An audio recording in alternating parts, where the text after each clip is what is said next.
Bismillah, walhamdulillah, wassalatu wassalamu ala rasulillah, wa ala alihi wa sahbihi wa man wala.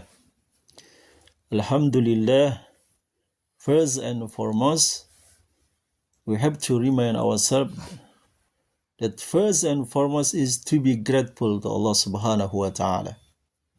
Yeah, be grateful for all His blessings, especially the blessings of Iman, Islam and Sunnah. Jadi yang pertama yang harus kita selalu ingatkan diri kita adalah agar senantiasa bersyukur atas segala nikmat-nikmat Allah, terutama nikmat iman, Islam dan Sunnah. Ya, Inna ad-dina indallahil Islam. Indeed, the only religion of Allah is Islam. Sesungguhnya agama yang diridai oleh Allah adalah hanya Islam. Kemudian, Ya ayyuhalladzina amanu taqullaha haqqa tuqatih wa la tamutunna illa wa antum muslimun. And Allah here says, do not die or fear Allah with the true fear, and do not die except as a Muslim. Ya. Allah Subhanahu wa taala berfirman juga bahwa janganlah bertakwalah kalian kepada Allah dengan takwa yang sebenar-benarnya, dan janganlah kalian meninggal atau mati terkecuali sebagai seorang muslim. Yeah. And we need to remember that the greatest blessing from Allah is the blessings of hidayah, guidance. Ya. Dan nikmat terbesar untuk kita adalah nikmat iman dan Islam. Ya. And may peace and blessings be upon Muhammad sallallahu alaihi wasallam, to his family and his companions and to his followers till the day of judgment.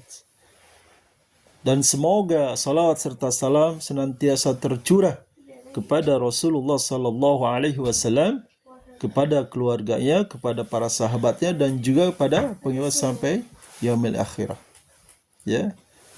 Qul in kuntum tuhibbunallah fattabi'uni yuhibbukumullah wa yaghfir lakum dzunubakum. Ya. Allah Subhanahu wa taala says, say, O Muhammad, that if you love Allah, you need to follow me, which is the follow Muhammad sallallahu alaihi wasallam. So tell your followers, so Allah Subhanahu wa taala berfirman, apabila kalian katakan wahai Muhammad kepada orang-orang bahwa kepada umat Islam, apabila kalian benar-benar mencintai Allah, maka ikutilah aku, sunnah. Ya. Jadi jangan tertipu dengan orang-orang yang tidak mau mengikuti sunnah Nabi Muhammad sallallahu alaihi wasallam. Okay, nah insyaallah we're gonna try to educate ourselves with some lessons from the Quran and Sunnah. Insyaallah kita akan mencoba untuk mendidik kita dengan pelajaran-pelajaran dari Al-Quran dan As-Sunnah. Yeah, insyaallah we're gonna take some lessons from remember 2 weeks ago there's a beautiful lecture from one of the Sahih talking about the reflection of the Surah At-Taha, especially the story of Musa alaihi salam. That's some lessons. So insyaAllah kita akan, alhamdulillah, 2 minggu yang lalu ada seorang Syekh muda yang datang ke sini dan memberikan tausiah yang cukup bagus tentang refleksi dari surat Toha atau refleksi Quran secara keseluruhan. Sedikit tentang Syekh ini, just a little bit about this Syekh. So he's born I believe he's born here in Australia. Yeah, he's born here, and then he grew up here, and he's from the Muslim family.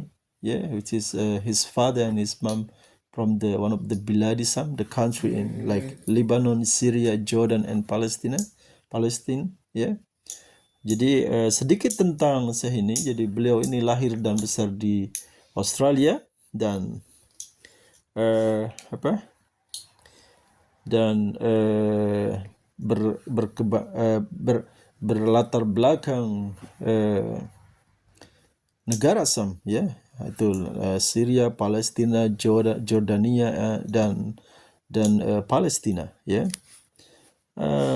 Jadi ayah dan anak ini sekarang aktif berdakwah, ya, di Australia. Meskipun anaknya dalam satu berita beliau sekarang tinggal di Dubai, di Uni Emirat Arab, ya.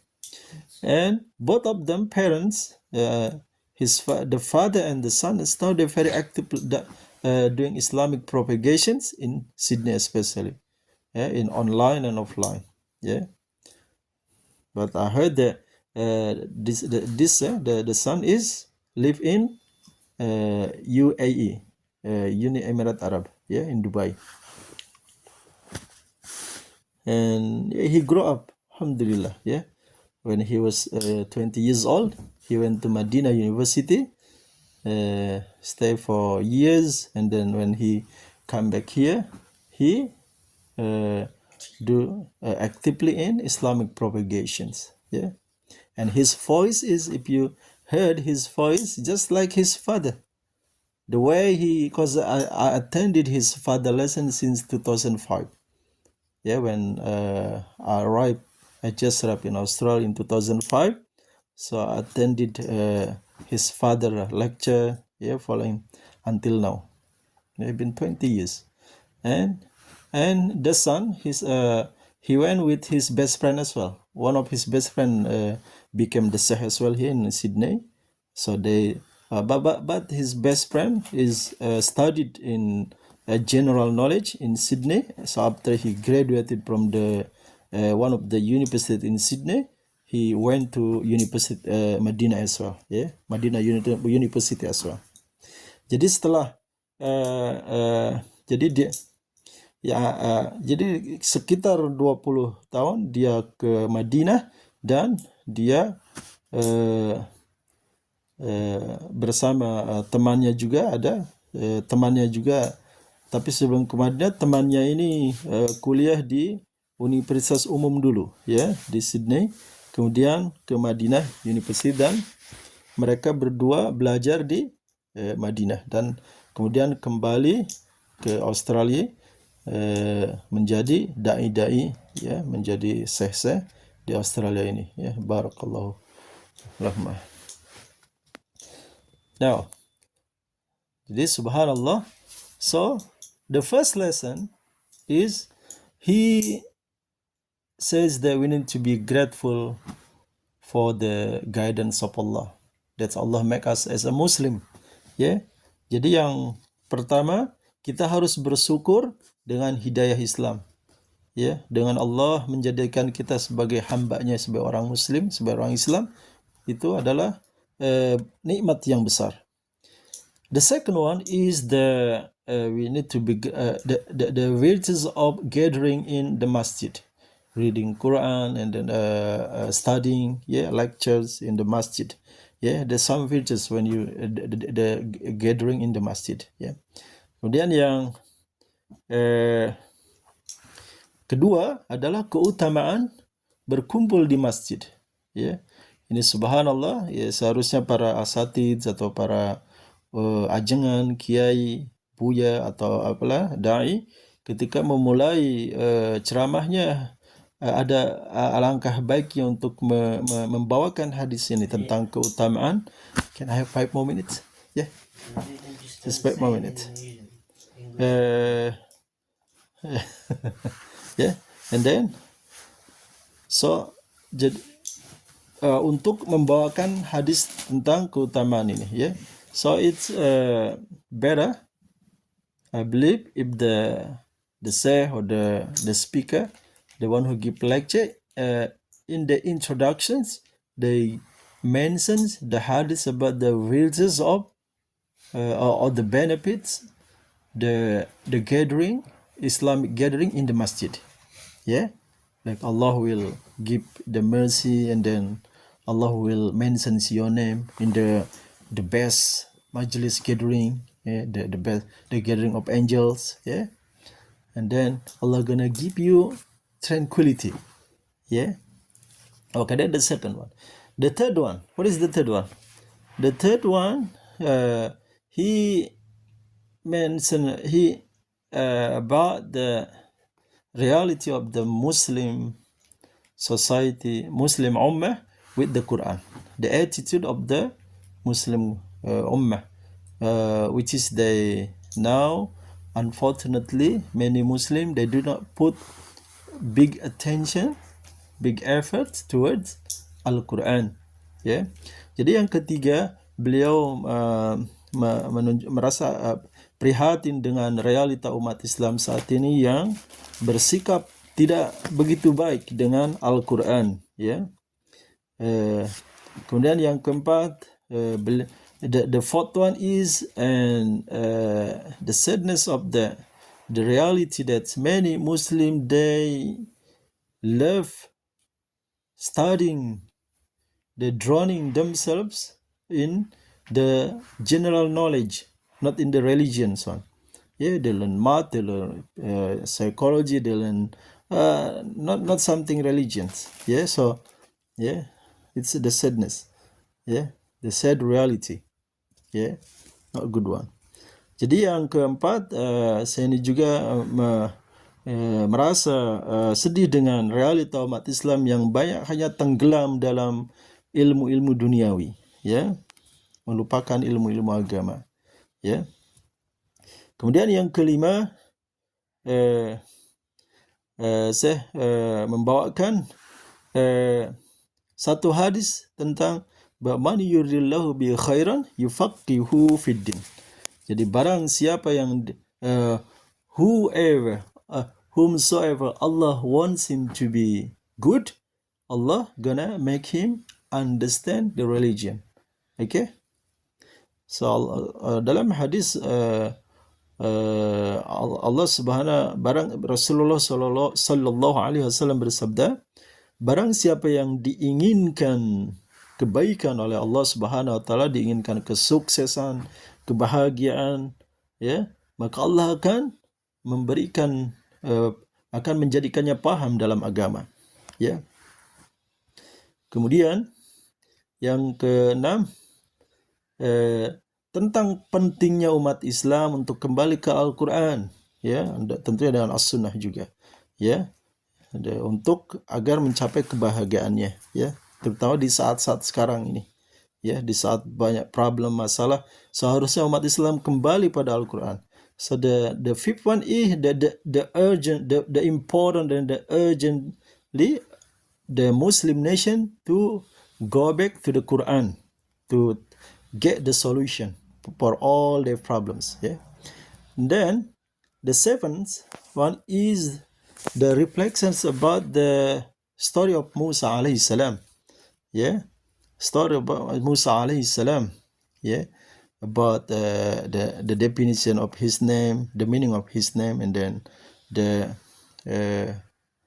meaning, and then that's four, that believe in Allah, and then worship Him, and then do prayer, and then do not be distracted with subhat, with the evil thought or the devils, yeah. So that gonna lead you to decrease your faith, yeah. And then the important to know who is your Rob, who is your God, yeah. The important of your Lord, and then before you worship Him, yeah. The important of the Asmaul Husna, yeah. Jadi ada 4 ayat, ya, dalam kisah Musa ini. Yang pertama, beriman kepada Allah Subhanahu wa taala, kemudian menyembahnya, kemudian salat, dan kemudian jangan terdistraksi dengan segala subhat di luar, ya. Jadi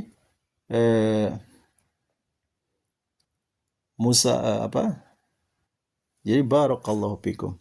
Ya, jadi itu 4 itu insyaallah akan menjadi jalan kesuksesan kita, ya. So that's the 4 reflections from the surah to talk about the story of Musa, ya. Barakallahu fikum. Yeah. The last one is that we need to return to Allah. We need to go back to Allah. We need to return to Quran and Sunnah if we want to achieve the success in this world and hereafter.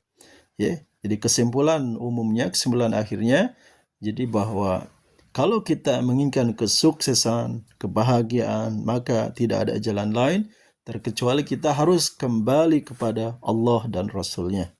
Ya, barakallahu fikum. Jadi itulah pesan-pesan Mas dari Sydney, dari Australia, yang kata orang negara maju, ya. Jadi jangan tertipu dengan kaum liberal, kaum munafik, kaum kafir yang mendiskreditkan Islam dan kaum muslimin. So that's the golden message advice from Australia. Yeah. So do not be